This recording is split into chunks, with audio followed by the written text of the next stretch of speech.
باوقار کرام اور یہاں سامنے بیٹھے حاضرین اسلام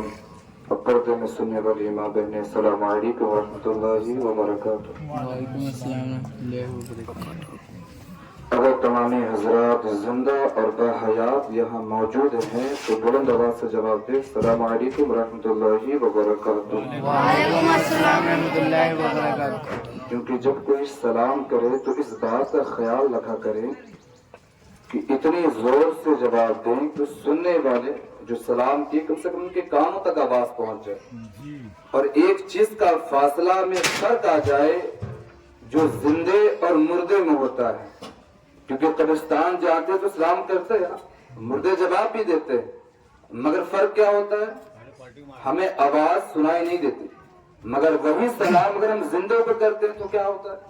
اس کے جواب باقاعدہ سنائی دیتی ہے۔ تو آپ اتنی آواز سے دینا کہ اگلے کو خبر لگے کہ واقعی آپ زندہ ہیں،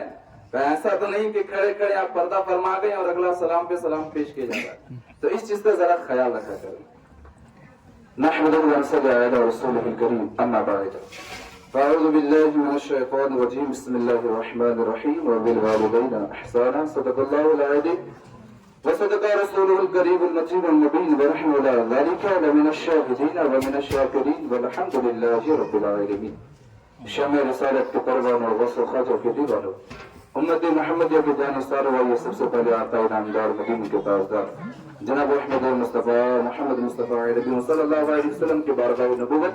و بارگاہ رسالت کے بغض بنا میں درود پاک نظرانہ پیش کر پہلے آواز بتاؤں، اللہم صلی علیہ نبینا مولانا محمد صلی اللہ علیہ وسلم علیکہ یا حبیبی یا رسول اللہ صلی اللہ علیہ وسلم۔ نعت پاک چند اشعار خطاب سے پہلے آپ کے سامنے پیش کر رہا ہوں، محبتوں کے ساتھ۔ آج میں پانی ہو رہی ہے گئی لگتے فاطمہ تیری چادر کا کیا پوچھنا، فاطمہ تیری چادر کا کیا پوچھنا، تیری چادر کا احسان اسلام پہ، فاطمہ تیری چادر کا کیا پوچھنا، تیری چادر کا احسان اسلام پہ، کہ فاطمہ تیری چادر کا کیا پوچھنا، تیری چادر کا احسان اسلام پہ، فاطمہ تیری چادر کا کیا پوچھنا، تیری چادر کا احسان اسلام پہ، تیری چادر کے ٹکڑے بہتر ہوئے، تیری چادر کے ٹکڑے بہتر ہوئے، ان بہتر کا احسان اسلام پہ،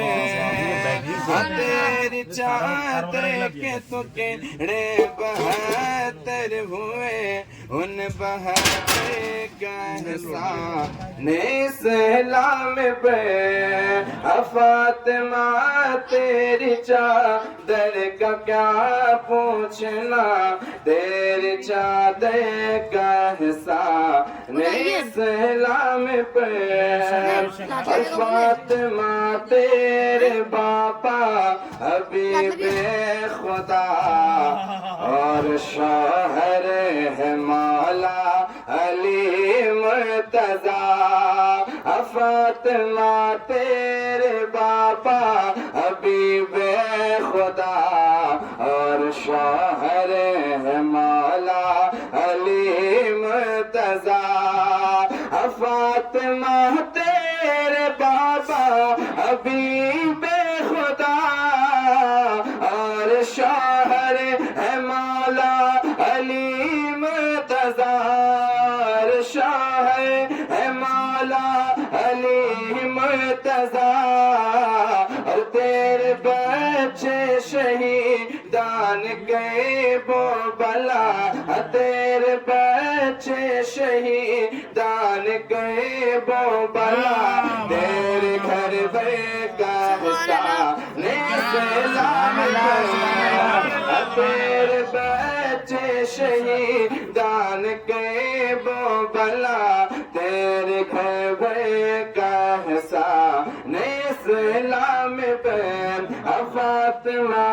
تیری چادر کا کیا پوچھنا تیری چادر کا احسان سلام بہن اور رن میں زینب نے یوں حق ادا کر دیا پانی تعمیل حکم خدا کے دیا رن میں زینب نے یوں حق ادا کر دیا اور پانی تعمیل حکم خدا کے دیا رن میں زینب نے یوں حق ادا کر دیا پانی تعمیل حکم خدا کے دیا پانی تعمیل حکم خدا کے دیا اور اپنے بچوں کو دی پر فدا کے دیا اپنے بچوں کو دی پر فدا کے دیا ایسی مادے کا احسان سلام پہ فاطمہ تیری چادر کا کیا پوچھنا تیری چادر کا احسان سلام پہ شکر اللہم صلی علی سیدنا شفینا حبیب نبینا مولانا محمد بارک وسلم صلی علیہ الصلوۃ والسلام علیک یا حبیبی یا رسول اللہ صلی اللہ علیہ وآلہ وسلم میں نے خطبہ میں سنانے کے بعد جس قرآن پاک کی آیت پڑھی وَبِالْوَالِدَيْنِ إِحْسَانًا اللہ شاہ فرماتا ہے لوگوں اپنے ماں باپ کے ساتھ بھلائی کرو اچھا سلوک کرو توجہ ہے میری طرف یہ بہت ضروری بات کر رہا ہوں جو آج ہمارے نوجوانوں کے اندر بالکل ہی نہیں پائی جاتی آج اگر ہمارے نوجوانوں کے اندر اگر سب سے زیادہ کوئی خرابی پائی جا رہی ہے نا تو وہ ماں باپ کی ناقدری پائی جا رہی ہے اللہ قرآن میں شاہ فرماتا ہے مومنوں لوگوں اپنے ماں باپ کے ساتھ بھلائی کرو اپنے ماں باپ کے ساتھ اچھا سلوک کرو جیسا سلوک جیسا اچھا قدر تمہارے ماں باپ نے تمہارے بچپنے کی حالت میں کیا آج ہمیں تھوڑی سی جوانی کیا مل جاتی ہے کمانے کی صلاحیت کیا مل جاتی ہے ہم یہ سوچتے ہیں کہ جو ہم ہیں وہ ہم ہی ہیں ہمارے ماں باپ ہمارے نظر کے سامنے کچھ بھی نہ صحیح ایک بات یاد رکھنا یہ جو تمہاری جوانی ہے اللہ نے جو تمہیں جوانی عطا کی ہے یہ تمہارے ماں باپ کا صدقہ ہے اگر ذرا غور تو کرو اگر تمہارے ماں باپ اگر نہ ہوتے اگر تمہارے ماں باپ ہی دنیا میں پیدا نہ ہوتے یہ جوانی کہاں سے آتی یہ جو تم جس پر ناز کر رہے ہو جس جوانی پر وہ جوانی کہاں سے آتی یہ دولت جس پر تم ناز کر رہے ہو یہ دولتیں کہاں سے آتی یہ جو تم آنکھیں سے دیکھتے ہو پاؤں سے چلتے ہو ہاتھ سے ہاتھوں کا استعمال کرتے ہو یہ دنیا کی تمام موجودیں تمہارے اندر جو موجود ہے جو جس کی تنائیت تم دکھاتے ہو جس کی جو تم قوتیں دکھاتی ہو قسم خدا کی یہ تمام چیز اگر کسی کے صدقے میں ہے تو وہ تمہارے ماں باپ کے صدقے میں ہے مگر اس کے باوجود آج ہم تن کے ماں باپ کے سامنے میں جواب دیتے ہیں اور بلا جھجک ماں باپ کو رلانے کی کوشش کرتے ہیں اللہ کے رسول نے شاہ فرمایا کہ اگر جس کے ماں باپ ناراض ہیں اس حالت میں کہ اس بندے کی موت ہونے والی ہو یعنی اب اس کا روح اس کے جسم سے جدا ہونے والا ہو اور اس کے ماں باپ اس سے ناراض ہے اللہ کے رسول شاہ فرماتے کہ ایسے بندے کو کلمہ نصیب کبھی نہیں ہوگا اور یاد رکھنا پیارے جس کو کلمہ نصیب نہ ہوا گویا اس کا ٹھکانہ جہنم ہی جہنم ہے انسان نمازیں پڑھتے ہیں نا امام صاحب سے دعائیں کراتے ہیں پیر صاحب سے دعائیں کراتے ہیں کہ حضور دعا فرما دے کہ ایمان پر خاتمہ ہوتا ہے دعا فرمائیں کہ خاتمے کے وقت کلمہ نصیب ہو جائے حضور فرماتے ہیں کہ اگر ایسے حالات میں پا جاؤ تو پہلے اپنے ماں باپ کو دیکھا کرو کہ کہیں تمہارے ماں باپ تم سے ناراض تو نہیں ہے کہیں تمہارے ماں باپ تم سے خفا تو نہیں ہے تمہاری حرکتوں کی وجہ سے تمہاری وجود زندگی کی وجہ سے آج دنیا دار کی وجہ سے ہم اپنے ماں باپ کو چھوڑے ہوئے